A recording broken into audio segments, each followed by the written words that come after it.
우리 창세기 38장 말씀 오늘 또 이어가려고 합니다. 그 37장에서는 요셉이 애굽에 팔려간 사건을 기록하고 있죠. 그가 꾸었던 꿈으로 인해서 형제들에게 미움받고 이제 요셉이 오는 것을 보고 꿈꾸는 자가 오는도다 이렇게 이야기하면서 그를 죽이면 그 꿈이 어떻게 되는지 우리가 보자. 그 형들이 그 요셉을 보면서 한 이야기예요. 그러나 이제 르우벤과 유다가 요셉을 죽이는 것만은 하지 말자. 그리고 구덩이에 이제 던져버리죠. 그리고 유다가 이제 이스마엘 사람 그 상인들이 올 때 그를 도리어 그냥 팔자. 애굽에 팔아버리자. 이게 이제 이 37장의 모습이었어요. 그리고 그 요셉을 통해서 비록 그들이 그 꿈에 대해서 잘 알지 못했지만 하나님은 그 꿈을 반드시 성취하시고 또 요셉을 통해서 이스라엘을 나라가 되게 하시고 또 요셉을 통해서 이스라엘을 구원하시는 그 역사를 우리가 살폈습니다. 이 38장은 유다의 이야기이고 또 유다의 며느리에 대한 이야기예요. 갑자기 흐름이 약간 끊기는 듯한 느낌을 받습니다. 계속 요셉 이야기가 이 39장이면 바로 애굽에 팔린 그 요셉의 이야기가 이어져 가거든요. 그래서 38장이 굳이 없더라도 이 흐름이 이제 도리어 38장 없는 게 더 흐름이 이어져 가는데 굳이 이 38장을 왜 그 37장과 39장 사이에 기록하고 있는가, 이제 이 부분도 한번 생각해 보면서 이 말씀을 보면 좋을 것 같아요. 1절에 보니까 그 후에 유다가 자기 형제들로부터 떠났다라고 이야기해요. 그리고 내려가서 아둘람 사람 히라와 가까이 하니라라고 이야기합니다. 여기서 그 후라는 것은 37장을 받아서 이해하면 좋겠죠. 그의 형들이 요셉을 이제 팔았던 그 후예요. 그리고 아버지 야곱은 요셉이 악한 짐승에게 지금 찢겨진 줄 알고 잡혀 먹은 줄 알고 굉장히 큰 시리에 빠져서 그 자녀들이 베풀었던 위로를 받지 않죠. 그리고 애통해하고 있는 모습입니다. 지금 유다뿐 아니라 그 형제들은 아마 아버지의 그 모습을 보고 굉장히 당황했을 거예요. 너무도 큰 시리에 빠져서 애통해하고 있는 그 모습을, 도무지 위로를 받지 않는 그 아버지의 모습을 보면서 이 죄책감에 아마 형제들이 있었을 수 있겠다 싶어요. 그리고 몇몇 형제들은 이 상인에게 팔자 의견을 내었던 이 유다를 향해서 도리어 이 책임을 떠넘기고 있지는 않은지 모르겠어요. 본인들이 다 죽이자 이렇게 이야기했잖아요.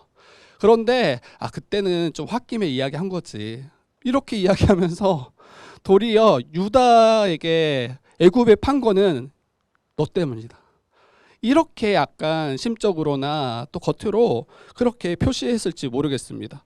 그러니까 정확하게 왜 유다가 자기 형제들로부터 떠났는지는 이야기하지 않아요. 그러나 이게 굉장히 불편했던 거는 맞는 것 같아요. 이 상황들이 불편했고 형제들과 함께하는 게 도리어 어려웠던 것 같아요. 그리고 아둘람 사람 그 히라와 가까이 하고 있습니다. 지금 이방 사람과 가까이 하고 있는 모습이에요.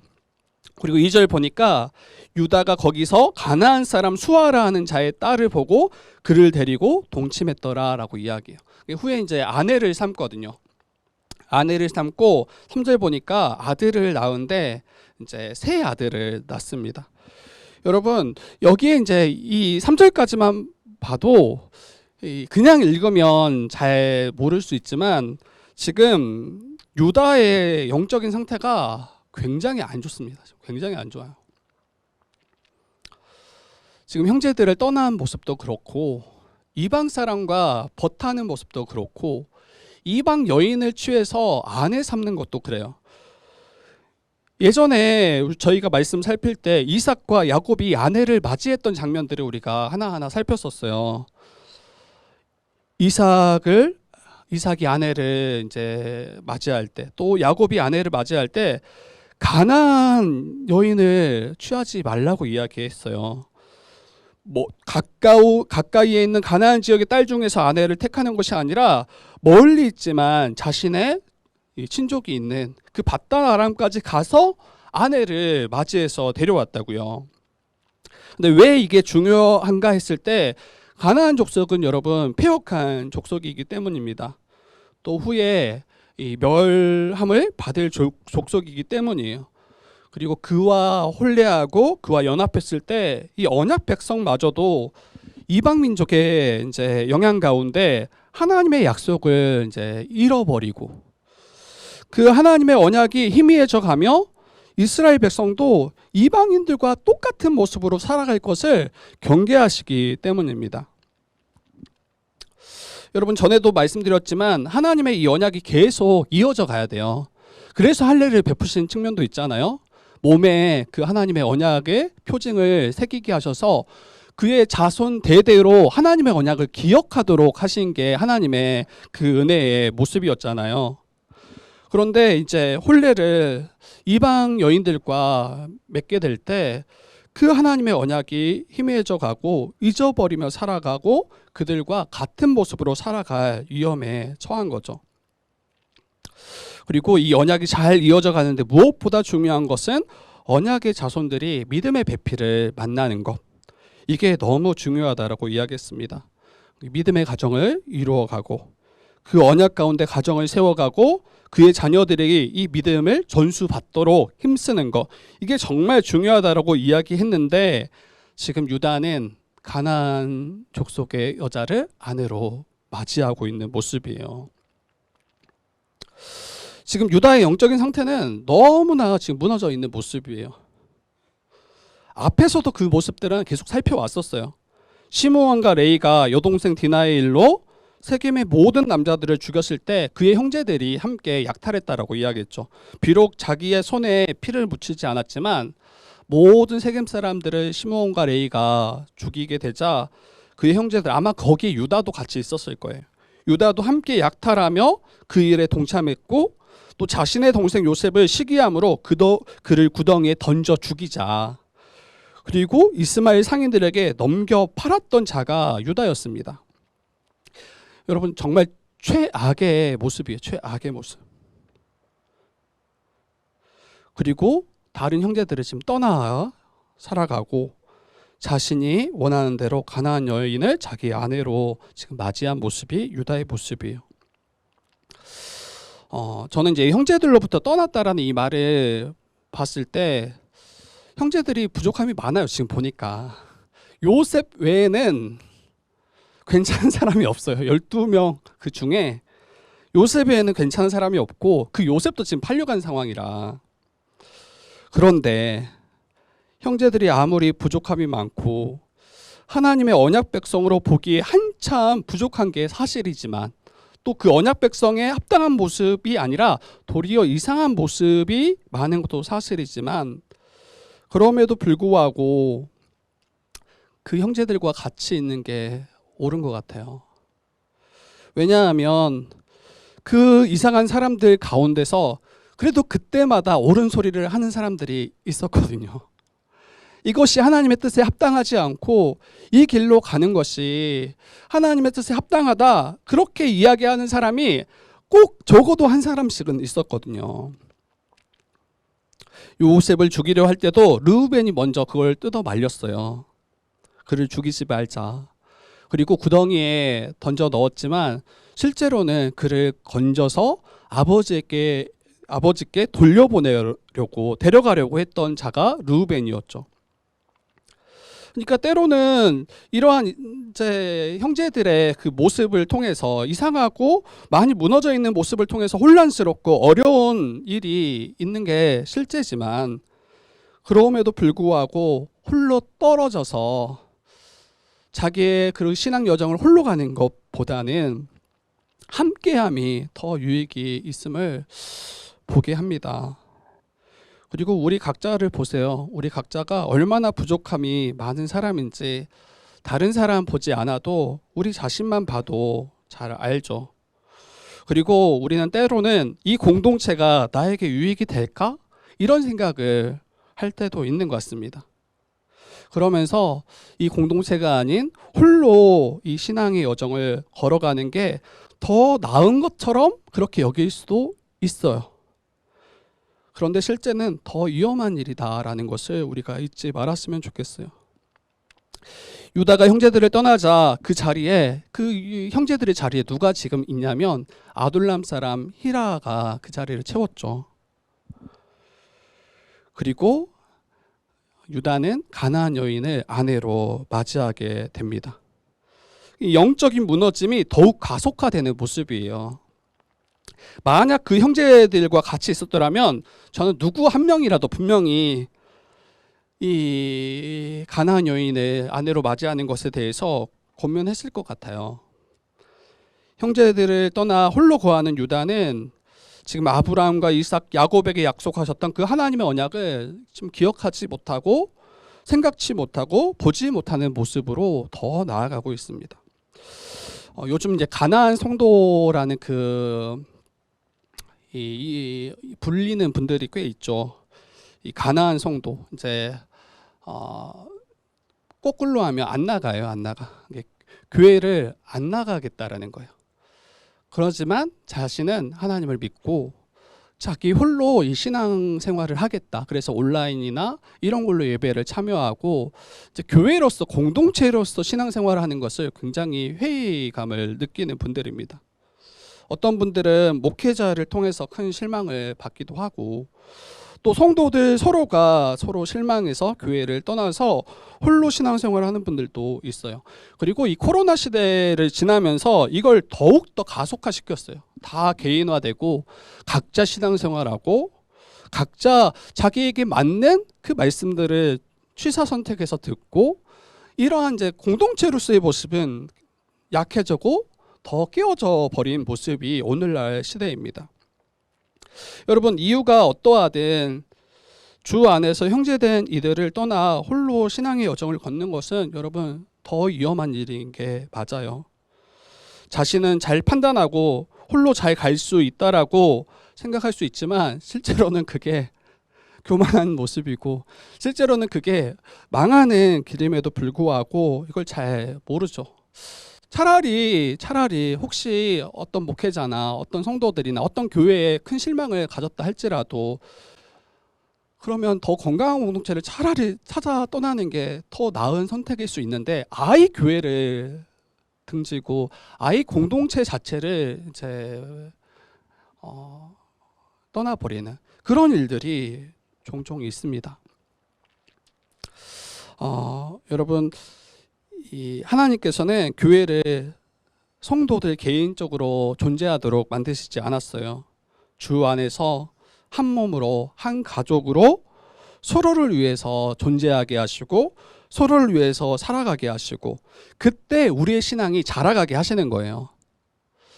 그래서 여러분 우리 각자가 정말 우리 한 몸 된 지체들을 위해서 서로 수고하는 게 얼마나 이게 귀한 일인지 그래서 함께 서로 사랑으로 그들이 옳지 않고 그릇된 길로 나아갈 때 사랑으로 권면하는 것이 얼마나 귀하고 복된 일인지 이것을 우리가 놓치지 않았으면 좋겠어요. 그때 우리는 안전합니다. 그때 이게 하나님이 우리를 지키시는 하나님의 중요한 은혜의 그런 도구임을 우리가 잊지 않았으면 좋겠어요. 여러분, 가나안 사람의 딸을 아내로 맞이한 유다 세 아들 낳았다고 했죠. 첫째가 엘, 둘째가 오난, 셋째가 셀라였습니다. 유다가 이제 장자 엘이 장성하자 꽤 많은 시간이 흐른 것 같아요. 이 엘이 장성하자 그를 위해서 아내를 데려왔는데 다말이죠, 다말. 근데 그 다말도 가나안 여인이에요. 가나안 족속의 여인. 본인이 가나안 여인을 취하는 게 전혀 꺼리낌이 없었기 때문에 자신의 아들에게 가나안 여인을 데려오는 것도 꺼리낌이 없어요. 이제는 아무렇지 않게 쉽게 가나안 여인을 아내로 맞이하는 그 일들이 계속 일어날 게 불보듯 뻔합니다. 그리고 유다의 장자 엘이 여호와 보시기에 악함으로 하나님이 그를 죽이셨다라고 이야기해요. 전에도 이야기했지만 하나님이 사람을 함부로 막 쉽게 죽이시는 분이 아니세요. 그런데 이 유다의 장자였던 엘이 여호와 보시기에 악함으로 그를 죽이셨더라면 하나님 앞에 굉장히 큰 죄를 그 악을 행하고 또 지속적으로 행했던 자가 엘이었음을 우리는 생각할 수 있어요. 근데 어떤 죄를 어떤 악을 행했는지 구체적으로 밝히지는 않습니다. 여호와 보시기에 죽임당할 정도로 심히 큰 악을 행하는 그 유다의 장자 엘. 근데 저는 이 일에 있어 전에 야곱도 마찬가지였지만 이 엘의 아버지 유다 그리고 그의 어머니였던 가나안 여인 그 영향이 작지 않았을 거라고 생각해요. 마땅히 언약 백성으로 하나님 앞에 설 수 있도록 또 하나님의 말씀으로 양육받고 가르침 받을 수 있도록 또 부모를 통해서 그 가르침을 통해서 하나님을 알아가고 하나님을 참되게 예배하는 자로 잘 양육했어야 됨에도 불구하고 그러한 양육을 그러한 가르침을 잘 받지 못했던 것 같아요. 도리어 하나님을 욕되게 하고 하나님 앞에 악한 자로 계속 살아갔던 엘의 모습을 보게 됩니다. 그리고 죽임 당하게 되죠. 그리고 둘째 아들 이제 오난이 나오는데 여러분 엘과 다말은 결혼하였지만 그 사이에 자녀가 없었어요. 결혼한 지 얼마 되지 않은 채 아마 죽임을 당했던 것 같아요, 엘이.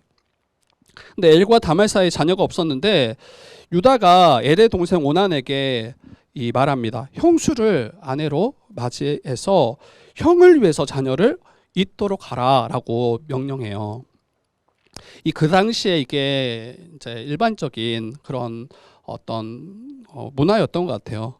그 당시에는 자녀가 없이 형제가 죽으면 죽은 형제의 아내를 다른 형제가 아내로 맞이하게 하고 그 둘 사이에 얻은 첫 자녀를 그 죽은 형제를 이어서 대를 잇도록 하는 거. 근데 여러분 형 엘은 장자였잖아요. 그래서 오난을 통해서 다말이 아이를 얻게 되면 그 형의 장자의 축복을 이제 그 첫 자녀가 대신 받게 됩니다. 근데 오난은 자기의 아들이 자기의 씨가 되지 않을 걸 알고 여러분 다말에게 씨를 주는 것을 거부해요. 왜냐하면 자기의 씨가 아닐 뿐더러 만약에 다말이 출산하지 못하면 그 형이 얻게 될 그 장자의 축복을 자신이 받게 될 게 너무 분명했기 때문이에요. 욕심인 거죠. 욕심인 거죠. 마땅히 형제를 위해서 자기가 희생하고 그 형제가 대를 이어가도록 이 돕는 것이 그 당시에 합당한 모습이었는데 여러분 그것을 거부하고 있는 모습입니다. 그리고 하나님이 보시기에 이 또한 악하다라고 말씀하시고 오난도 죽게 돼요. 첫째 아들 엘이 죽고 둘째 아들 오난도 죽게 되는 그 모습을 맞게 됩니다. 그리고 지금 유다는 그 책임을 다말에게 지금 전가하고 있는 모습 같아요. 엘이 죽었잖아요. 근데 결혼하고 얼마 되지 않아서 엘이 죽었어. 그리고 엘의 대를 잇기 위해서 오난에게 다시 이제 그를 아내로 맞이하겠는데 오난도 죽었어. 지금 아마 유다는 이게 어떻게 이런 일들이 일어났는지 이 상황들을 잘 이해하지 못했던 것 같아요. 하나님은 아시는 거죠. 그리고 나서 셋째 아들 셀라를 본래는 이제 주어서 혼인케 하고 그를 통해서 죽은 형제의 대를 잇게 하는 게 이게 이제 그 다음 과정인데 유다가 이 다말을 친정집으로 돌려보냅니다. 근데 이유는 이 외적인 이유는 아직 셀라가 장성하지 않았다. 그게 실제고 맞았어요. 그렇기 때문에 장성하기까지 친정 아버지의 집에서 거하고 나중에 부르겠다라고 이야기한 거죠. 그런데 후가 시간이 지나서 장성하기까지 지금 이 다말을 부르지 않는 모습입니다. 아마 유다는 굉장히 큰 충격을 받았을 거예요. 자녀 하나만 잃어도 여러분 어떨까요? 그거 하나만으로도 너무나 큰 충격일 텐데 유다는 지금 두 아들을 잃은 거잖아요. 정확히 왜 이러한 일이 일어나는지 알지 못하고 혹시 자기 셋째마저도 다말에게 주었을 때 그 또한 죽임당하는 것 아닌가, 이러한 불안과 그러한 두려움이 지금 유다에게 있습니다. 그리고 요즘에도 간혹 이런 분들이 있어요. 이것은 이제 성경에 기록되었기 때문에 이제 우리가 오해할 수 없지만 요즘에도 간혹 그러한 분들이 있어요. 특히 이제 결혼 후에 남편이나 아내가 일찍 세상을 떠났을 때 여러분 뭐 그 시댁 식구들이나 아니면 친정 식구들이 너의 남편을 잡아먹었구나 이렇게 이야기하는 분들이 있어요. 이게 본인의 그 아픔, 그 실족함, 이걸 이 배우자 되었던 이에게 떠넘기고 그것을 탓하고 그 마음에 이제 대못을 박는 분들이 간혹 있습니다. 근데 유다가 지금 그런 모습인 거예요. 아들들이 하나님 보시기에 악하였는지 지금 유다는 잘 모르는 모습입니다. 시간이 지나서 셀라가 장성했고 다말은 시아버지인 유다가 자신을 곧 부를 거라고 아마 기대했을 거예요. 그리고 다말이 간절히 소망하는 것은, 그리고 그토록 기다렸던 것은 셀라를 자신의 남편으로 맞이해서 자녀를 얻는 거예요. 지금 오늘날로 생각하면 다말을 좀 이상한 시선으로 볼 수 있어요. 나이 차이가 꽤 날 거 아니에요. 남자들도 좀 어린 그 아내를 맞이할 때 그렇게 이제 눈치를 주고 막 그런데 반대로 똑같지 않을까요? 똑같지 않을까요? 근데 다말은 여러분 그가 친정집에 오랜 시간 있으면서 간절히 바라는 것은 이 셀라를 통해서 이 자녀를 얻는 게 그 다말의 가장 큰 소원이었을 거예요. 왜냐하면 그 당시 여인들에게 있어서 가장 영광스러운 일은 여러분 자녀를 얻는 거예요. 그리고 그 자녀를 잘 양육해서 그가 자라가는 거예요. 이걸 가장 복된 일로 또 여인의 가장 큰 사명으로 여기며 살았던 이들이 그 당시 여인들이었어요. 반대로 자녀를 얻지 못하거나 또 자녀를 잘 양육하지 못하면 여러분 그것을 큰 저주로 여겼고 여인에게 있어서 가장 큰 수치로 여겼던 시대가 그 당시였습니다. 근데 다말은 결혼 후에 첫째 남편 엘도 죽었고 형을 대신해서 대를 잇게 할 오난도 죽었고 굉장히 비참한 상태로 아마 살아갔을 게 분명해요. 이러한 불명예와 이러한 수치에서 벗어날 수 있는 유일한 길은 여러분 셀라를 통해서 자녀를 출산하는 것, 그게 유일한 다말의 아마 이 소망 길이었을 겁니다. 그러나 셋째 아들을 분명 자신의 남편으로 주어서 자녀를 얻게 하신다라는 약속을 유다를 통해서 받았지만 이 유다는 줄 마음이 없는 거죠. 분명히 장성했는데 이제는 주겠다라고 이야기할 것 같은데 주지 않는 모습입니다. 이제 그때 어떤 사람이 다말에게 이야기합니다. 너의 시아버지가 양털을 깎으려고 딥나로 올라온다. 이렇게 말을 전해요. 그리고 이 다말은 그 말을 들은 즉시로 과부의 의복을 벗어버리고 너울을 이제 얼굴로 가립니다. 너울로 얼굴을 가려요. 이제 변장하는 거죠. 변장하는 건데, 그리고 딥나로 가는 길가에 있는 에나임 문으로 앉아 있습니다. 그리고 자신의 시아버지 유다를 이제 그곳에서 만나려고 하는 거예요. 저는 이제 이 부분 봤을 때 다말이 하려고 했던 것이 변장하고 앉아 있다가 자신의 시아버지가 지나가면 노울을 벗고 시아버지 앞에 나타나서 아마 자신의 그 일을 이야기했을 거라고 생각했어요. 셋째 아들 셀라가 장성하면 남편으로 주기로 약속하지 않았습니까? 어찌해서 약속을 지키지 않습니까? 빨리 약속을 이루어 주기를 그렇게 호소하려고 했겠다라는 생각을 처음에 했어요. 근데 이 부분이 정말 어느 누구도 생각지 못한 방향으로 흘러가기 시작합니다. 여러분 이미 읽으셨지만 유다가 이 길 곁으로 지나갈 때 너울로 얼굴을 가린 그 여인을 보고 창녀인 줄 알았어요. 창녀인 줄. 그리고 아마 다말이 일부러 그런 창녀의 행세를 하고 있었던 것 같아요. 그 목적은 무엇입니까? 시아버지인 유다로부터 씨를 얻기 위함이죠. 자녀를 얻기 위함이에요. 유다는 그 여인을 보고 값주고 그와 동침하려고 하죠.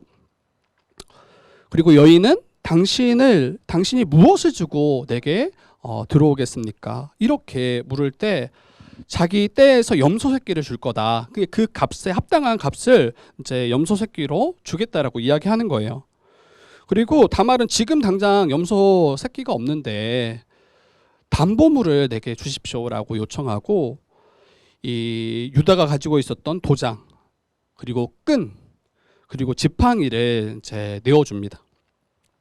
여러분 여기서 도장과 끈과 지팡이는 이 도장은 우리가 오늘날에 쓰는 것처럼 자기 자신을 나타내는 중요한 사인이 도장인 거죠. 그래서 그 당시에는 목에 걸고 다녔다고 하더라고요, 도장을. 그리고 반지에 이제 도장을 새겨서 반지로 가지고 있었다고 하더라고요. 근데 지금 여기 유다는 아마 목에 거는 도장을 가지고 있었던 것 같고 그 도장을 목에 걸기 위한 끈이 바로 여기서 말하는 끈이라고 합니다. 그리고 지팡이는 이제 권위를 상징하는데 그 지팡이조차도 거기에 유다의 이름을 새긴다고 해요. 각자의 지팡이에 자신의 이름을 새긴 그 물건이 지금 지팡이에요. 이게 무엇을 말합니까? 지금 누구의 것인지 이 물건이 누구의 것인지 누구의 소유인지 분명히 알 수 있는 물품을 지금 다말이 요구했고 그것을 내어준 거예요. 그리고 동침합니다. 그리고 다말은 임신하게 돼요. 그리고 다말은 다시 돌아가서 과복의 의복을 입고 생활하기 시작해요. 지금 이제 유다는 자신의 친구를 통해서 그 아둘람 사람 히라를 통해서 본래 지불하기로 했던 염소 새끼를 주고 이 담보물을 찾아오려고 했는데 가서 보니까 그 여인이 없는 거예요. 그리고 그 주변 사람들에게 묻습니다. 여기에 있던 창녀가 어디로 갔느냐? 그러니까 사람들이 하는 이야기가 여기는 본래 창녀가 있는 곳이 아닙니다 라고 이야기해요. 그리고 나서 혹시 이 일로 인해서 부끄러움을 당할까 봐 이제 정정긍긍하는 그 유다의 모습을 보게 돼요. 그리고 시간이 지나가요. 그냥 이렇게 지나가는 것처럼 보여요. 그런데 석 달쯤 지나서 유다에게 소식이 들려오는데 며느리 다말이 행음함으로 임신했다라고 소식이 들려옵니다. 지금 과부잖아요. 그리고 정절을 지키고 자기 셀라를 주기까지 기다리라고 명령했는데 지금 행음함으로 임신했대요. 지금 셀라를 주지도 않았는데. 그리고 유다는 그 소식을 듣고 심히 분을 내고 그를 끌어내어서 불사르라고 명해요. 여러분 그 당시에 행음하면 어떻게 일반적으로 처리하냐면 끌어다가 돌로 쳐 죽이는 게 일반적이에요. 그런데 지금 불사르라고 이야기하는 것을 보면 지금 얼마나 지금 유다가 이 일에 대해서 큰 분을 내고 있는지 보여주는 모습인 거죠. 근데 지금 끌려가고 있어요, 다말이. 끌려가고 있는데 그때 다말이 사람들을 시아버지 유다에게 보냅니다. 그러면서 자신이 임신함이 이 물건의 주인으로 말미암아 임신했다라고 이야기하는데 그 물건을 보니까 도장, 끈, 지팡이. 근데 거기에 누구의 이름이 쓰여져 있냐면 유다. 지금 시아버지 유다로 말미암아 며느리 다말이 임신하게 된 거예요. 여러분 그게 이제 38장의 전체적인 내용인데 제가 이제 이 말씀을 준비하면서 유쾌하지 않다. 일단 너무 유쾌하지 않다. 썩 이렇게 뭔가 말씀으로 전하기도 민망하다라는 생각이 들었어요. 그리고 저희는 이제 예배를 그 모든 세대 우리 자녀부터 우리 장년까지 다 같이 예배 드리잖아요. 근데 이제 선희 같은 경우는 지금도 아마 영상을 볼 텐데 이제는 조금 알아듣고 거기에 이제 반응하는 시기잖아요. 근데 이런 이야기를 들려주고 싶지 않은 거예요. 아빠로서도 그렇고 목회자로서도 그렇고 별로 막 썩 유익할까? 막 이런 생각이 들더라고요. 그리고 어떤 분은 이제 믿음을 갖기 위해 성경을 쭉 읽다가 창세기부터 읽잖아요, 보통. 근데 38장에 가서 이 이야기를 접하고 나서 성경을 집어 던지시는 분도 있다고 하더라고요. 유교적인 사고를 가지신 이제 어르신이었던 것 같아요. 근데 이런 막장이 없는 거예요, 지금 보니까. 그러면서 자기는 믿음을 갖지 않겠다. 이제 그만큼 많은 사람들로부터 유쾌하지 않고 도리어 이걸 통해서 무슨 유익을 얻나 싶은 말씀이 이 38장 모습인 거예요. 상식적이지도 않고 정말 추한 모습인 거죠. 그냥 겉으로만 보면 시아버지와 며느리가 관계를 갖고 이로 인해서 지금 쌍둥이를 출산한 모습을 담고 있어요. 그리고 이 이야기를 가장 감추고 싶었던 인물은 여러분 유다였을 거예요. 가장 숨기고 싶고 들춰내고 싶지 않은 사람은 유다 자신이었을 거예요. 유다에게 있어서 가장 큰 수치는, 그리고 가장 큰 아픔은 자기 두 아들을 잃었을 뿐 아니라 이 일로 인해서 자기 며느리와 어찌 보면 이 불륜인 거죠. 그리고 이로 인한 그 열매가 두 쌍둥이를 출산한 일입니다. 분명히 이 유다나 다말의 이 모습은 윤리적으로나 도덕적으로 여러분 이것을 긍정할 만한 모습이 없어요. 그릇된 일이고 책망받아야 될 일이 맞습니다. 시아버지를 속이는 일도 다말도 마찬가지예요. 그리고 시아버지를 속여서 그 시아버지와 관계를 맺고 아이를 임신한 것도 그러합니다. 이 용납될 만한 그런 모습이 아니에요.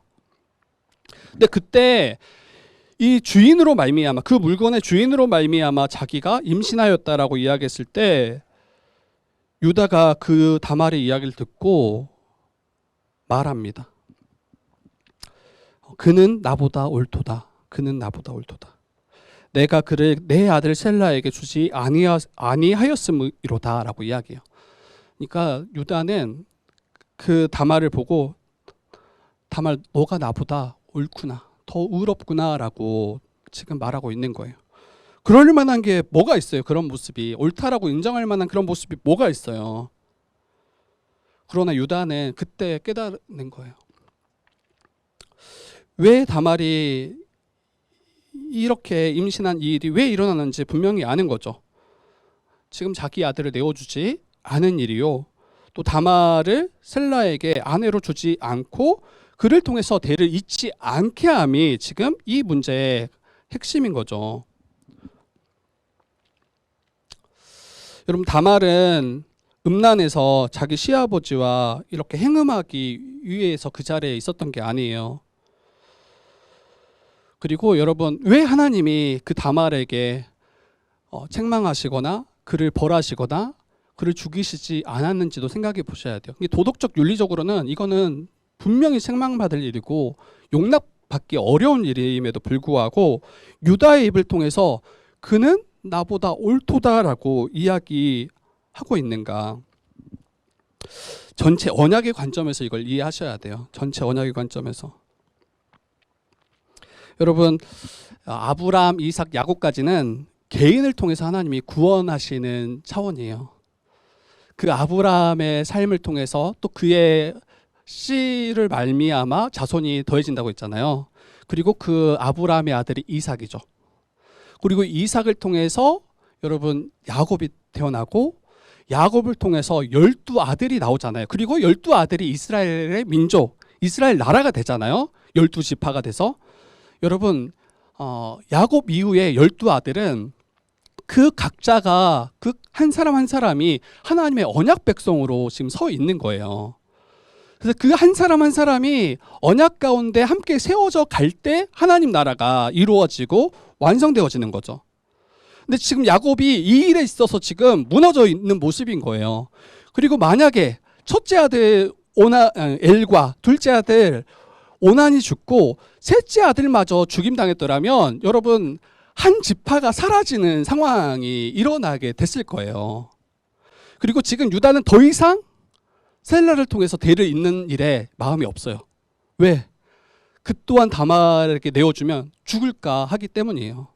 지금 언약의 자손이 끊어질 상황이 지금 일어나고 있는 거예요. 그때 다말이 행했던 그 일, 시아버지를 속이고 그를 통해서 씨를 얻고 자녀를 출산하는 그 일, 여러분, 하나님의 언약의 관점에서 볼 때 그 일이 도리어 유다가 행한 일보다 훨씬 옳다고 말씀하시는 거예요. 왜냐하면 유다로 인해서 임신하고 그 출산함을 통해서 하나님의 언약이 이어져 갈 것이고 하나님의 언약의 백성이 세워져 갈 것이기 때문이에요. 이게 도덕적 윤리적으로 괜찮다 말하는 게 아니에요. 그럼에도 불구하고 하나님께서는 유다를 통해서 또 가나안 여인 다말을 통해서 이 하나님의 언약 백성을 계속해서 이끌어 가시고 그를 통해서 민족이 되게 하시겠다라는 게 오늘 말씀인 거예요. 저는 앞에 죽임당했던 오난, 하나님 앞에 악을 행해서 죽임당했던 그 두 아들, 여러분 저는 유다도 본래 죽었어야 마땅했다고 생각해요. 지금 하나님의 언약을 가장 앞서서 맡고 있는 사람이 유다예요. 그리고 더 이상 언약의 자손이 나오지 않도록 그 일들을 언약을 부정하는 모습이 유다의 모습입니다. 그러한 관점에서 다말은 유다보다 옳아요. 그가 도리어 하나님의 뜻을 따르고 순종하고 있는 모습입니다. 그리고 아마 다말은 이게 그러한 일인지 잘 몰랐을 거예요. 이방 여인이잖아요. 하나님의 언약에 대해서 잘 몰랐을 거예요. 그럼에도 불구하고 하나님께서 신실하게 그를 통해서 이 언약이 이루어 가시도록 행하고 계시는 그 하나님의 은혜를 보게 됩니다. 그리고 후에 마태복음 1장에 여러분 예수 그리스도의 계보가 나오잖아요. 근데 그때 유다의 이름과 다말의 이름이 같이 올라가요. 보통 여인의 이름은 잘 올리지 않습니다. 근데 다말의 이름이 그 예수 그리스도의 계보에 올라가는 것을 보게 돼요. 그 마태복음 1장 보면 유다는 다말에게서, 그 가나안 여인의 이름은 우리 오늘 봤던 본문에서도 이름이 있지 않아요. 그리고 그 셀라, 남은 아들 셀라, 거기에도 남아있지 않아요.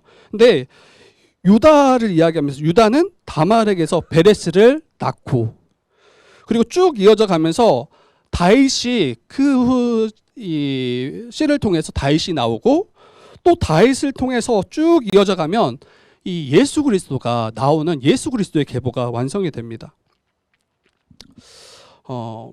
우리를 구원하신 예수 그리스도께서 유다와 다말을 통해서 낳은 그 베레스의 혈통을 통해서 이 땅 가운데 오신 거예요.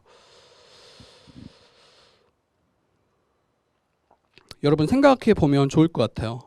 12아들이 있었잖아요. 굳이 유다를 통해서 오시는 게 괜찮나? 아니 다른 아들, 괜찮은 아들 좀 있잖아요. 요셉 어때요? 우리 37장에서 봤잖아요. 그래도 정말 예수 그리스도를 예표한다 할 정도로 정말 의롭고 하나님의 꿈을 성취하는 데 있어서 굉장히 중요한 인물이 요셉이잖아요. 근데 요셉의 족보가 아니라 왜 굳이 유다 그리고 가나안 여인인 다말을 통해서 이 예수께서 오시냐는 거예요. 그리고 나중에 이 국무총리가 돼서 야곱과 그의 형제들을 구원했던 인물이 요셉인데, 그 요셉의 혈통으로 오는 게 더 좋아 보이는데 왜 이와 같이 정말 추하고 또 하나님의 언약을 저버렸던 그 유다의 족보를 통해서 오시는가 한번 생각해 봤으면 좋겠어요. 그런데 저는 이 37장, 38장 이 요셉의 이 사건 가운데 유다의 사건이 있는 게 이게 우리를 바른 길로 가게 해주는 중요한 지점인 것 같아요. 여러분 꽤 많은 시간이 흘렀잖아요. 아브라함부터 요셉까지, 야곱의 12아들까지. 근데 아브라함을 통해서는 분명하게 드러났어요. 너를 통해서, 너의 어떠한 의로움을 통해서, 너의 어떠한 정말 선한 행위를 통해서 내가 너를 구원한 게 아니야. 내가 신실함으로 너를 끝까지 인도하기 때문에, 이 언약 가운데 신실하기 때문에 내가 너를 믿음의 조상 되게 하고 너를 통해서 이 언약의 백성이 세워질 거야. 이게 지금 아브라함 전체 스토리에서 하나님이 우리에게 말씀하신 거잖아요. 근데 딱 37장 요셉으로 넘어가면 굉장히 정말 신앙적으로 너무나 본이 될 만한 요셉이 딱 등장하는 거예요. 그 수많은 형제들의 미움으로부터도 굳굳이 이 믿음의 길을 걸어가는 그 요셉. 그리고 우리는 그 요셉의 본을 당연히 받고 그 모습을 따라 살아가는 게 맞아요. 그런데 그때 또 넘어질 수 있는 게, 마치 그러한 삶을 살아가는 자가 하나님의 언약 백성이 될 수 있구나. 그렇게 살아가는 자만 그 하나님의 그 구원의 계보에 들 수 있구나. 이걸 경계케 하는 말씀이 38장 같아요. 실제로 너희는 요셉이 아니라 유다와 같아. 도무지 어찌 보면 용납할 수 없는 모든 게 다 무너져 내리고 가장 최악으로 달려가고 있는 그 모습이 너희들의 모습이야. 이걸 38장을 통해서 저와 여러분들에게 다시 말씀해 주시는 것 같아요. 그 가운데 하나님의 그 신실하심을 다시 바라보고 다시 붙잡도록 그 하나님의 은혜를 발견하고 나아가도록 우리를 이끌어 가시는 그 은혜가 38장에 있음을 보게 됩니다. 여러분 뿐만 아니라 우리가 이제 이 아브라함 파트는 그리고 이 창세기는 이 하나님의 언약과 하나님의 신실하심이 가장 큰 주제예요. 그리고 우리의 어떠함에도 불구하고 반드시 그의 언약 백성을 건지실 뿐 아니라 끝까지 구원으로 이끌어 가실 거다. 그리고 너희들을 통해서 하나님의 그 영광스러운 나라를 세우실 거다. 이게 창세기의 굉장히 중요한 핵심인 게 맞아요. 근데 이거를 악용하지 않았으면 좋겠어요.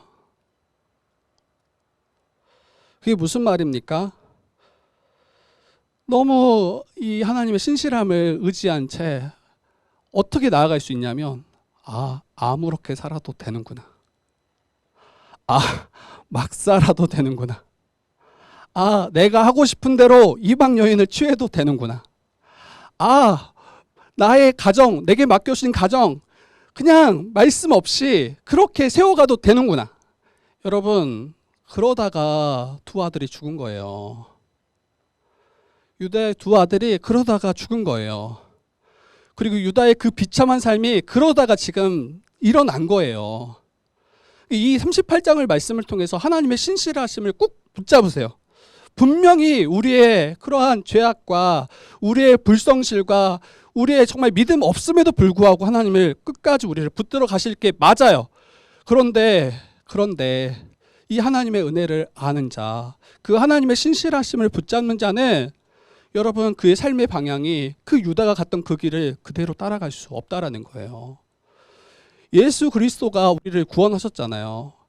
예수께서 우리 가운데 성령을 보내주셨잖아요. 그리고 이 38장이 기록된 것도 너희들 그대로 똑같이 사세요 말하는 게 아니잖아요. 이게 하나님의 언약을 막는 길이야. 이게 하나님의 신실하심을 부정하는 길이야. 그렇기 때문에 너희들은 그렇게 하지 마. 이게 지금 우리에게 주시는 말씀이에요. 여러분 앞에서도 이야기했지만 아무리 그 공동체가 어렵다 할지라도 때로는 이 공동체가 내게 정말 유익한가 싶다 할지라도 함께한 형제들이 있어야 더 안전해요. 그리고 그 공동체 형제들이 함께 잘 견고하게 서갔더라면 더 큰 유익을 누리게 되겠죠. 근데 이 공동체 자체를 부정하고 그것을 떠나서 마치 홀로 살 수 있는 것처럼 생각하는 우리의 그러한 마음들이 있더라면 이게 너무 위험하다라는 것을 잊지 마시고, 그리고 우리의 자녀들을 정말 믿음 안에서 양육하는 게 너무 필요해요. 그리고 이를 위해서 믿음의 가정을 힘써 세워가는 게 너무 필요해요. 특히 우리 부모된 자들이 이 말씀을 더 잘 들었으면 좋겠어요. 그리고 특히 이 가정의 머리로 세움받은 우리 남편된 자들이 이 말씀을 분명하게 들었으면 좋겠어요. 그렇지 않으면 우리의 자녀들이 다 무너져 내려요. 우리의 가정들이 다 이 언약을 가볍게 여기며 하나님 앞에 악을 행하며 살아가는 일들이 일어나게 될 거예요. 그래서 정말 우리가 주의 교회 안에서 우리의 가정들을 힘써 세워가고, 그리고 하나님의 이 언약을 따라서 우리가 계속 나아가는 저와 여러분들 되기를 부탁해요. 그리고 여러분, 하나님은 요셉과 같은 자들을 들어 사용하시기도 하지만 여러분 영적으로 바닷 가운데 지금 기이고 있는 그 유다를 통해서도 여러분 일하세요. 그리고 하나님은 그 모든 것을 넘어서 우리의 구원을 위해서 역사하시는 분이심을 잊지 말았으면 좋겠습니다. 그러면 그러한 믿음으로 나아갈 때 저와 여러분도 그 예수 그리스도의 그 영광스러운 그 계보에 참여하게 될 거예요. 그리고 그 생명책에 그 하늘나라 그 생명책에 저와 여러분들의 이름도 기록되게 될 것입니다. 그 은혜 가운데 우리 함께 나아가는 우리 모든 지체 되기를, 우리 주의 뜻 교회 되기를 주님의 이름으로 축복합니다.